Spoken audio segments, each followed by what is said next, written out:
ഈശോ മിശിഹായ്ക്ക് സ്തുതിയായിരിക്കട്ടെ. സ്നേഹത്തിൻ്റെ കൂദാശയാണ് വിശുദ്ധ കുർബാന.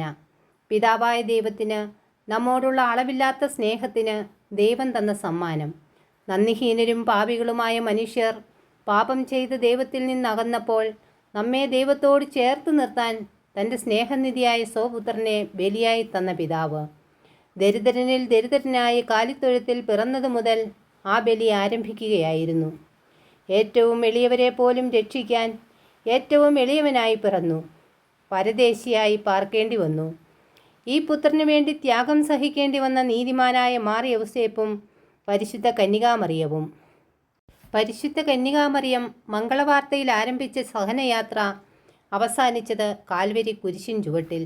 കുറ്റമില്ലാത്തവനെ കുറ്റക്കാരനായി വിധിച്ച് കാൽവരി കുരിശിൽ തറച്ചു കൊന്നത് കണ്ടു നിൽക്കേണ്ടി വന്ന നിസ്സഹായയായ അമ്മ.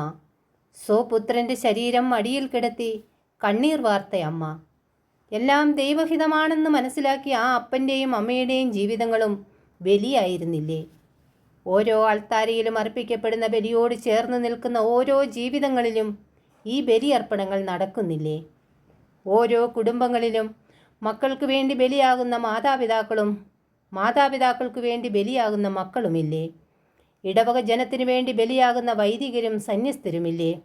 പല ജീവിതങ്ങളും അതല്ലേ നമ്മെ പഠിപ്പിക്കുന്നത്.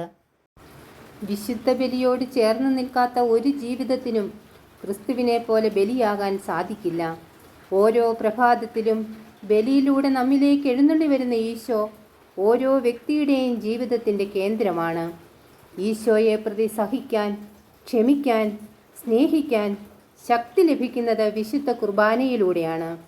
ക്രിസ്തു സ്നേഹത്തിൻ്റെ നിറവിലൂടെയാണ്. സ്വന്തമായി ഒന്നും ബാക്കി വയ്ക്കാതെ അവസാനത്തുള്ളി രക്തം വരെ ഊറ്റിത്തന്ന് ജീവൻ വെടിഞ്ഞ ക്രിസ്തു സ്നേഹമല്ലേ ഓരോ ജീവിതത്തിനും ബലിയാകാൻ ശക്തി തരുന്നത്. ഓരോ ബലിയും ക്രൈസ്തവ ജീവിതത്തിൻ്റെ കേന്ദ്രമാണ്. നന്ദി. ജയ് ക്രൈസ്റ്റ്.